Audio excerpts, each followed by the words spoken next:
Buen día, grupo. Es lunes. Se acerca el día. ¿Quién traicionará a la oposición? Lanza piña contra propuesta demasiado tarde. Piden castigar a esposas que no hagan lonche a sus maridos. Yo soy Ale Díaz de la Vega y esto es el Daily Diario.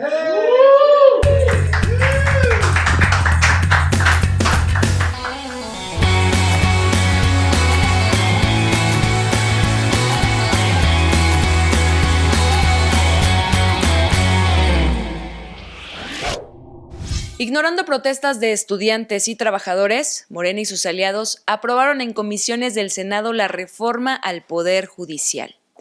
El dictamen pasará mañana al Pleno para su discusión, en donde Morena busca alcanzar los 86 votos necesarios para la mayoría calificada.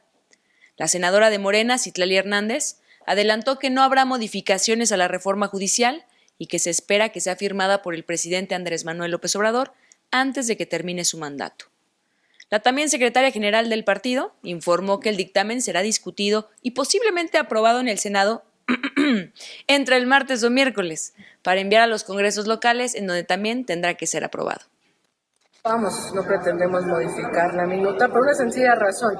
Ya se discutió en la Cámara de Diputados. Si modificáramos, aunque sea una coma, tendría que regresar a la Cámara de Diputados.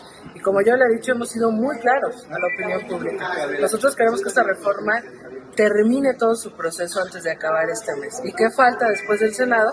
Que se vaya a los congresos locales. Entonces, aprobaremos hoy la minuta en sus términos.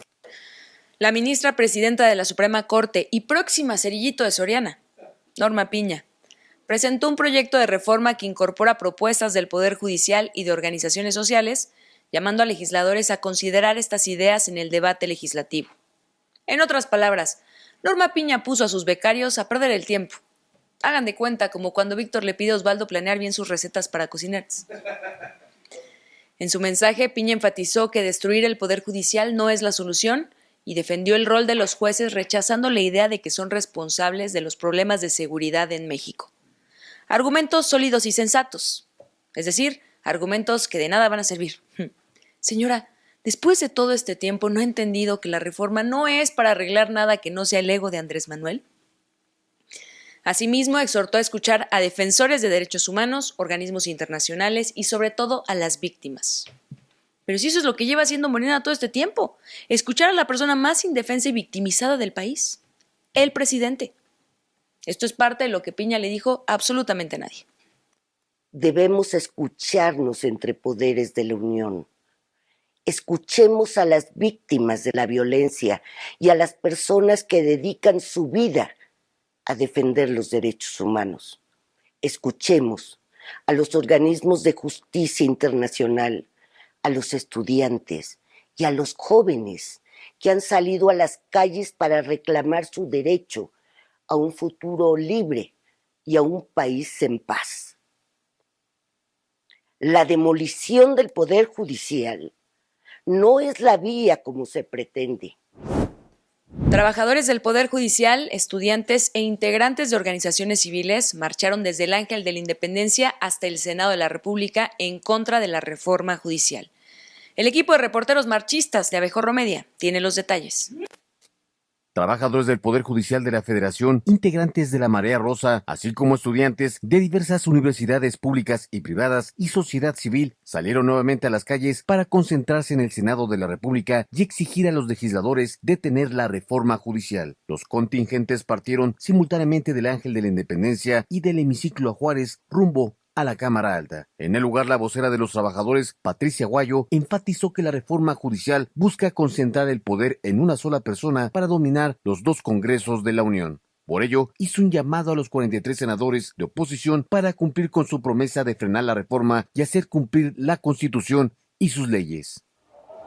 Estos 43 serán los únicos responsables, los únicos que le otorgarán a México la gran promesa de recuperar nuestra democracia, de sostener una división de poderes, Durante el fin de semana también hubo respaldo por parte de los integrantes de la Corte. El sábado por la tarde, el ministro Jorge Mario Pardo Rebolledo acudió al Senado para solidarizarse con los trabajadores del Poder Judicial que se mantienen manifestando. Y el domingo por la noche, el ministro Juan Luis González Alcántara Carrancá recorrió los campamentos instalados donde algunos trabajadores se encuentran pernoctando. Información para Abejorro Media.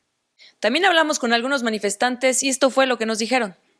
Estamos en las inmediaciones del Senado de la República, donde un grupo de manifestantes en contra de la reforma al Poder Judicial exigen a los senadores que voten en contra del proyecto que propone Morena. Vamos a platicar con ellos para ver cuáles son sus argumentos. Soy Leoncio Nateras Gómez, soy secretario en un tribunal colegiado. ¿Por qué estás manifestándote hoy en el Senado de la República? Estamos expresando lo que implica la reforma, el diagnóstico que ha habido por parte de especialistas de muchos sectores en torno a los riesgos de que se apruebe esta reforma así como está. ¿Cuáles serían las consecuencias para el país? En principio, se violaría un derecho fundamental de todos los ciudadanos, que es la existencia de jueces imparciales e independientes. Ese es un derecho reconocido internacionalmente. Como servidor público, mucho se ha dicho respecto a los derechos laborales, que en teoría esta reforma los sigue protegiendo. ¿Eso es verdad? Mira, la verdad es que nuestro principal derecho como trabajadores es la carrera judicial y es la que se están cargando. Entonces, es como la antigüedad de los maestros. Ese es un factor suficiente para protestar porque son nuestros derechos que hemos ido adquiriendo con nuestro trabajo. Sin embargo, sabemos y hemos identificado que está en riesgo el Estado de Derecho. O sea, si tú no fueras servidor público, igual te manifestarías el día de hoy. Desde luego que sí. Yo no viviría en paz, no podría ver a mis hijos a los ojos si no me manifestara. Cuando ellos me pregunten, papá, ¿por qué estamos en una dictadura? Les tendría que decir, fracasamos, pero lo intentamos.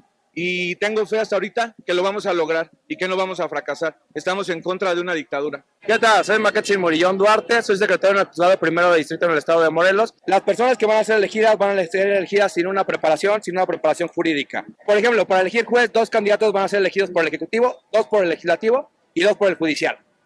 Obviamente, una persona para poder ser candidateada por algún político debe de tener algún nexo político, porque la manera en cómo se puede mejorar la justicia para las víctimas es cambiando los procedimientos, cambiando la forma en cómo se van a seguir estos procedimientos, que es en lo que nos está centrando esta reforma. Parte por lo que nosotros estamos centrando en esta lucha y parte por lo que se llama esta suspensión de actividades es para defender la democracia, la división de poderes y para defender al país. Y todos los que estamos en esta lucha es por convicción, no somos acarreados, por amor a nuestro país. Soy Marisol y soy egresada de la Facultad de Derecho de la Barra Nacional de Abogados. El legislativo ya lo tiene de igual manera y lo que quiere hacer, que es el único contrapeso que le queda, es el judicial, quiere destruirlo, entonces es una dictadura. Y si no hacemos algo ahorita, ya no nos quejemos en un futuro de las consecuencias que esto conlleva. Pero esa tendencia también quiere que el Poder Judicial también sea parte de esta jugada.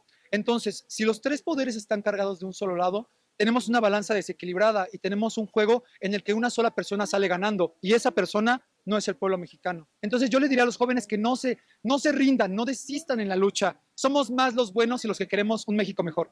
Pues ya lo escuchó usted, esto es lo que opinan trabajadores del Poder Judicial, estudiantes y ciudadanos que se oponen a la reforma al Poder Judicial en los términos en los que la propone Morena. Con gritos de si el pueblo se informa no pasa la reforma, nos despedimos y vamos conmigo misma al estudio. Reportó para el Daily Diario, Ale Díaz de la Vega. Gracias, Ale Díaz de la Vega.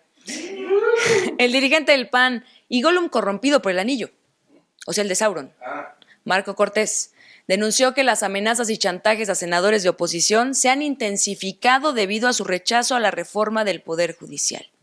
¿Qué esperaba? ¿Que Morena los dejara rechazar la reforma así nomás?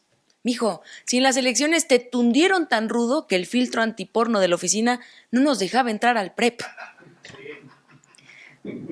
Marco con K de kilo acusó al gobierno federal con B de burro y a Morena con M de mamaron de utilizar a las fiscalías para presionar a los pobrecitos senadores, por lo que exigió que cesen esas tácticas y recordó que el gobierno no tiene la mayoría calificada en el Senado para modificar la Constitución, que es lo que los ciudadanos esperamos que sea verdad. Se siente como si nos estuvieran matando en cámara lenta. Hagan de cuenta como si nos estuviera atropellando el Checo Pérez. Al mismo tiempo, el presidente pidió a los senadores de oposición que aprueben la reforma, apelando a su independencia y pidiéndoles que olviden todas las veces que les ha dicho buenos para nada, mentirosos, corruptos e hijos de una mala decisión. finalizando, por supuesto, con la denuncia de supuestas presiones de Claudio X González a los senadores. El defensor principal de los intereses de las minorías corruptas del país está abiertamente, ¿no?, hablándole a los senadores para que voten en contra de la reforma. El que todavía no podemos creer que es presidente de la mesa directiva del Senado, porque no está calificado ni para ser capitán de meseros en un Hooters. Gerardo Fernández Noroña anunció que presentará una denuncia contra la legisladora panista María de Jesús Chuya Díaz, quien llamó a linchar a los senadores que voten a favor de la reforma judicial, y pues ahora que por fin tiene hueso, ya no puede tolerar ese tipo de agresiones. Ya no es el mismo Noroña que hace meses fue sancionado por violencia política de género. Ya se reinventó, nenis. Noroña afirmó que su responsabilidad es garantizar la integridad de los senadores y que llevará el caso ante la Fiscalía General de la República. Por lo que sugiero que el día que vaya saquen de la Fiscalía a los perros que pueden detectar drogas. No estoy sugiriendo que el señor sea marihuano, solo evito que los traume de su olfatito. En conferencia de prensa, la senadora por Aguascalientes, Chuya Díaz, se equivocó cuando en vez de decir a favor, pidió que el güey que vote en contra lo agarren a chingadazos y que le den con todo. Y si usted piensa que cómo es posible que una panista sea tan corriente, le recuerdo que es de Aguascalientes. Ahí hablar así es prácticamente lo que se reservan para el Palacio de Buckingham. Es como para que al güey que vote en contra lo linchen al pendejo. Es en serio. Así como es y así como soy yo, de mal hablada, que lo agarren a chingadazos y que le den con todo al güey que no vote en contra de esta reforma. Eso ocupamos, gente. Por otro lado, la coordinadora de los senadores del PAN, que sí parece panista porque es de Querétaro y allá, nacen con copete, Guadalupe Murguía, justificó la amenaza de Chuya Díaz de linchar a los legisladores que votaran en favor de la reforma. Ella es de Aguascalientes, la gente de Aguascalientes sabe que así habla ella. Y entonces, bueno, simple y sencillamente está dando su punto de vista y me parece lamentable porque ustedes han estado en el Pleno y hay veces en que hay, pues también por parte de Morena y sus aliados, senadoras y senadores que se expresan de una manera muy agresiva. La presidenta electa Claudia Sheinbaum anunció que el general de división Ricardo Trevilla Trejo será el próximo titular de la Secretaría de la Defensa Nacional y el almirante Raimundo Pedro Morales Ángeles encabezará la Secretaría de Marina. Felicidades a estos dos militares por ser los próximos administradores de México. Nos vemos en 7 años cuando estemos reportando que los arrestaron en Estados Unidos. Ambos nombramientos eran los últimos pendientes para completar el gabinete legal. De acuerdo con la futura mandataria, los perfiles fueron elegidos tras una revisión exhaustiva y consultas con los actuales titulares de ambas dependencias, quienes tomaron la decisión final. Eso último no lo dijo, pero obvio. Ricardo Trevilla Trejo, de 63 años, fue vocero de la Sedena durante el sexenio de Felipe Calderón. O sea que si se trata de justificar tonterías, hay experiencia. Y se encargó de promover la imagen del ejército en medio de los enfrentamientos con grupos criminales como los Zetas. El almirante Raimundo Pedro Morales Ángeles, de 58 años, es el actual director del Corredor Interoceánico y experto en informática, comunicaciones y electrónica. Que en el caso del ejército mexicano significa que sabe cómo instalar Pegasus sin comprar la licencia. Oye, eso es ahorro. La Comisión Nacional de Honestidad y Justicia de Morena expulsó a Norma Otilia Hernández, alcaldesa de Chilpancingo, por haberse reunido con un presunto líder del grupo criminal Los Ardillos. Y yo les pregunto, ¿a partir de qué puesto ya les dan permiso de asociarse con narcos? Porque tengo una foto del presidente con el alcalde de Iguala de la época de los 43 normalistas. Y un video del presidente saludando a la mamá de un capo. Y múltiples fotos y videos del presidente con su director de la CFE. La expulsión fue motivada por la difusión de un video y un audio en 2023 que mostraban a la alcaldesa y a su esposo hablando con Celso Ortega, líder del grupo criminal. A pesar de una supuesta tregua entre los Ardillos y sus rivales los Tlacos, la violencia en Chilpancingo continúa con decenas de muertos y desaparecidos. Desde la difusión del video, Norma Otilia Hernández se distanció con la gobernadora Evelyn Salgado. Recientemente el gobierno de la Ciudad de México publicó un decreto de reforma a la propiedad privada en el que se anuncia una modificación al artículo 3º, lo que ha generado una amplia variedad de dudas en los ciudadanos. Para hablar de este tema, le doy la bienvenida a Rosalba González Loide, consultora en desarrollo urbano. Bienvenida, Rosalba. Muchas gracias. Gracias por estar aquí. A ver, cuéntanos un poquito. De acuerdo con el jefe de gobierno, el artículo 3º de la Constitución esta modificación tiene como objetivo homologar los criterios con el artículo 27 de la Constitución Política Federal. ¿Esta modificación era necesaria? ¿En qué consiste? Cuéntanos un poquito sobre eso. Primero hay que decir como que las leyes están alineadas por jerarquías, ¿no? O sea, con modificación o sin modificación, la forma en la que se tendría que haber interpretado antes de la reforma era exactamente igual a cómo se hizo el cambio. O sea, básicamente el cambio de homologación fue más textual, un poco para evitar las otras interpretaciones, pero bueno, es un poco en esa línea, ¿no? Lo segundo es en términos de la redacción, y que fue un debate que se dio cuando en el proceso constitucionalista de la Constitución de la Ciudad de México, de que se colocó la defensa y la protección a la propiedad privada, pero tenemos diferentes tipos de propiedad en México. Tenemos propiedad colectiva, propiedad social, etcétera, ¿no? Entonces, la homologación permite un poco decir, bueno, no solo estamos hablando en términos de la propiedad privada, sino de estos otros sistemas que también existen, como las cooperativas, por ejemplo, ¿no? Y que sí se establece en la Constitución a nivel federal. Entonces, el cambio fue de redacción. Hay que decir que la propuesta que inicialmente colocó el jefe de gobierno era hablar de la protección a la propiedad privada, social y pública, y uno de los diputados del PAN, que fue, hay que decirlo que además se votó por unanimidad, que eso también dice mucho de que no toca intereses fuertes de la ley, fue, bueno, pues o sea, no nos gusta como tú lo propones, vamos a homologarla con lo que dice la Constitución en el artículo 127. Entonces, o sea, digamos, en términos puros y duros, no hay una modificación sustancial. O sea, tan es así que no hubo un debate en el Congreso, ¿no? El debate se dio más sobre, pues sí, esta desinformación en medios de comunicación sobre que la propiedad privada se iba a acabar y que te iban a quitar tu casa y cosas así, ¿no? Un poco va en esa línea. Oye, y cuéntanos un poquito, ¿a raíz de qué surge esta modificación? O sea, ¿cuál es el origen de querer hacer la modificación, aunque sea textual y no de fondo, en el texto de la Constitución capitalina? Pues me parece que tiene que ver también con un tema de la agenda que está sobre la mesa en la Ciudad de México. Llevamos ya varios años hablando sobre temas de vivienda, de propiedad, de alquiler incluso. Entonces, la homologación responde un poco a esta situación sobre, pues sí, evitar las malinterpretaciones de lo que dice la propia Constitución, ¿no? O sea, porque en términos de expropiaciones ya teníamos, o sea, la figura de expropiación se mantiene básicamente igual, que atiende a las características de lo que nos dice la Constitución a nivel federal, ¿no? Esta lógica de la propiedad privada en términos de su importancia social ya se establecía, la Constitución de la Ciudad de México ya lo establecía, solo en la redacción de específicamente ese artículo no estaba claro y estaba retomando únicamente uno de los elementos de todos los sistemas o las tipologías de propiedad que tenemos. Creo que eso fue lo relevante en el cambio, quizá, ¿no? Ok.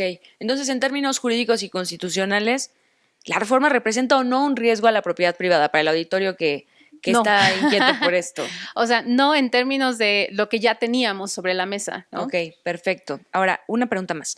Esta modificación ocurre a unos días de que se emita una ley de vivienda en renta. ¿De qué manera afecta al mercado inmobiliario esta determinación? O sea, la ley, digamos, no toca, y digo, tan es así, es que sí quiero resaltar un poco el tema de que las votaciones en el Congreso fueron por unanimidad, incluso, o sea, la propuesta de que se homologara con el 127 fue de un diputado panista. Entonces, o sea, de alguna manera la ley o sea, tiene la función como de tener más claridad en términos de la protección del derecho a la propiedad privada, colectiva y social, ¿no?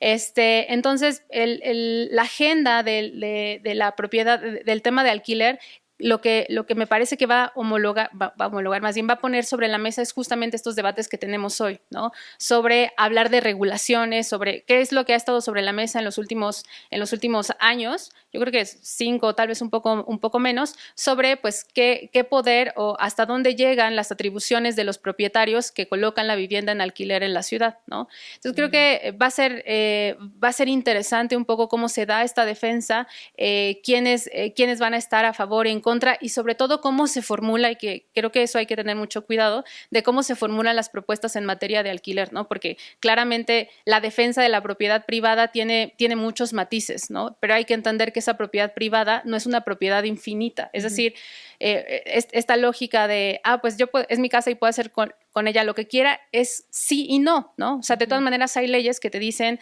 hasta dónde y cómo puedes utilizar esa vivienda. Por ejemplo, la normativa, si tú tienes una casa en un terreno X, pues la normativa te dice que puedes construir hasta cierto número de pisos y no puedes poner un hotel arriba de un kinder, ¿no? Es decir, hay una norma que ya te está guiando, y esas normas están con base en la protección también de los derechos sociales, ¿no? Como esta normativa de pues no tener no sé, una gasolinera al lado de un kinder, ¿no? Digo, que se hace, pero no debería hacerse, ¿no? O sea, estas normas protegen sobre hasta dónde se dan las atribuciones de la propiedad privada de otros sobre los intereses colectivos, que eso, repito, ya está en la Constitución a nivel federal, y lo que está haciendo la Ciudad de México es homologarlo. Claro. Y ya finalmente digo, eso es el interés público, ¿no? Resguardando el interés público, que se puede y que no se puede hacer. Para finalizar, esta nueva ley de vivienda en renta, estamos hablando ya de temas de desplazamiento, rentas que son impagables para la gente, lo que ha generado este fenómeno.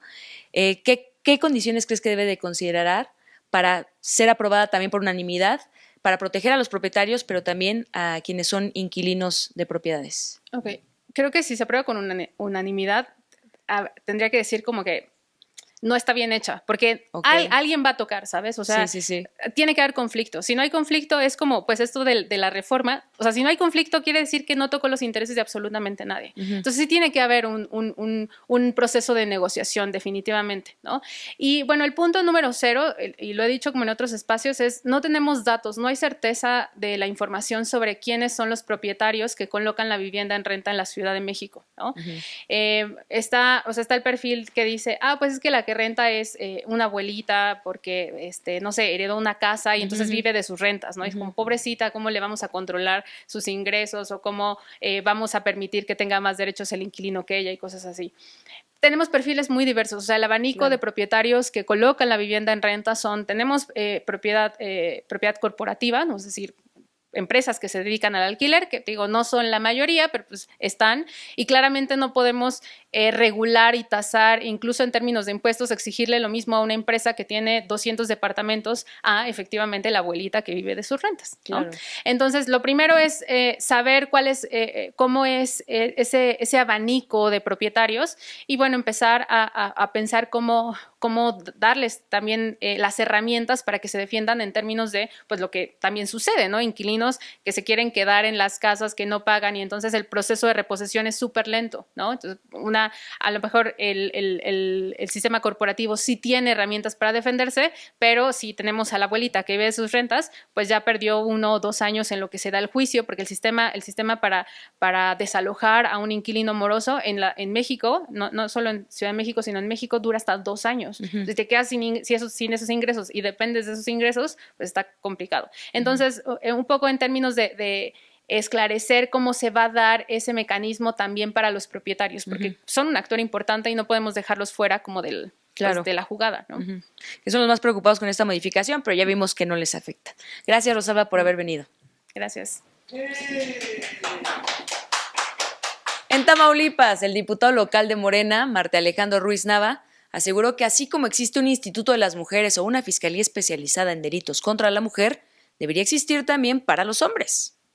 Y pues es difícil explicarle a un hombre que las violencias no son las mismas, sobre todo a uno con el nombre Marte, que nació violentado por sus papás. El morenista señaló que cuando una mujer no le prepara el lonche a su esposo o no quiere tener relaciones sexuales, está ejerciendo violencia. Ustedes en su casa no lo ven, pero ahorita mismo todos los camarógrafos y personal de audio del estudio está asintiendo con la cabeza. Ruiz Nava propuso crear instituciones similares a las existentes para mujeres, pero dirigidas a hombres. Así que aguas, amigas de Tamaulipas, que en cualquier momento llega la policía a revisar que preparen sándwich y a quitarles el dolor de cabeza a macanazos.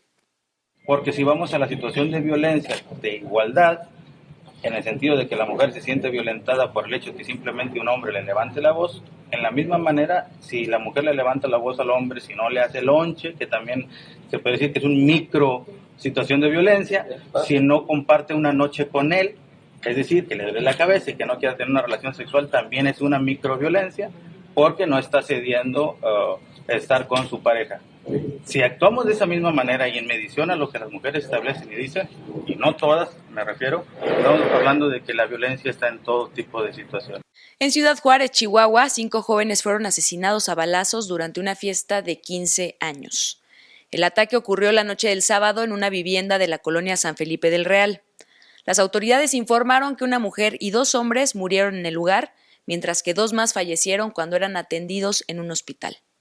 Además, otros 4 adolescentes permanecen hospitalizados. La Unidad de Delitos contra la Vida de la Fiscalía Estatal investiga el caso, pero hasta el momento no hay detenidos. El expresidente de Estados Unidos, Donald Trump, afirmó este sábado que él es el único que puede evitar la Tercera Guerra Mundial. Tras lo cual puso cara de bebé llenando el pañal y salió caminando como pingüino. El republicano explicó las implicaciones geopolíticas de su victoria, según él, y advirtió que un triunfo de Kamala Harris significaría el fin de Israel. Además, amenazó con encarcelar a los involucrados en comportamientos inescrupulosos durante los comicios. El ex candidato presidencial de la oposición venezolana, Edmundo González, huyó de su país y obtuvo asilo en España, en donde se espera que tenga actividades menos riesgosas que intentar ganarle a Nicolás Maduro en una elección. Actividades como torear desnudo o intentar ponerle una vacuna a Miguel Bosé, con ropa. Su salida de Venezuela fue anunciada a última hora de la noche del sábado por la vicepresidenta Delcy Rodríguez, quien dijo que el presidente Maduro concedió a González su salida del país a cambio de una sola cosa: su primogénito. Se crea. No es cierto. A cambio de que no regresara. Y su primogénito. La Organización de Estados Americanos respaldó esta decisión y señaló que Venezuela definitivamente no necesita ni un solo preso político más, ni un solo torturado más, ni una víctima más de violaciones sistemáticas de derechos humanos. Muy bien, OEA, ya salvaron a 1. Ahora solo les faltan 28 millones. En Brasil, el expresidente Jair Bolsonaro, respaldado por cientos de manifestantes, exigió la destitución del juez de la Corte Suprema que suspendió Twitter por los continuos desacatos de Elon Musk. Güey, qué ganas de ser expresidente brasileño. Nada de trabajar, puro hacerse güey y ver a señoras bailando samba todo el día. La marcha fue considerada una prueba de la capacidad de Bolsonaro para movilizar a sus simpatizantes antes de las elecciones municipales de octubre, aunque el Tribunal Superior Electoral le prohibió postularse a cualquier cargo de elección popular hasta 2030. Año en el que a los mexicanos nos va a importar mucho quién gobierna Brasil, porque vamos a estar buscando a dónde emigrar. No es chiste. Alexandre de Moraes... No estoy...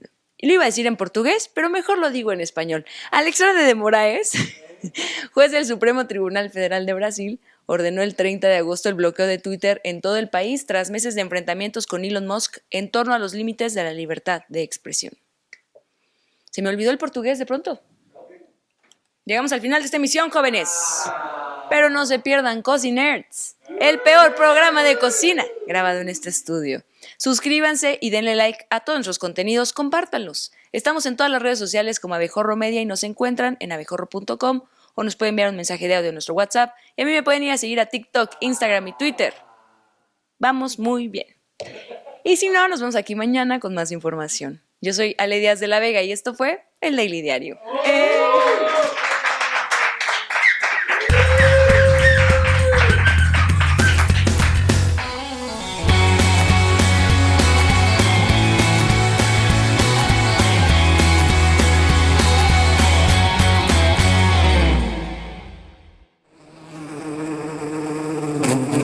Haz clic aquí para suscribirte a nuestro canal y disfruta de mucho más contenido que tenemos preparado para ti.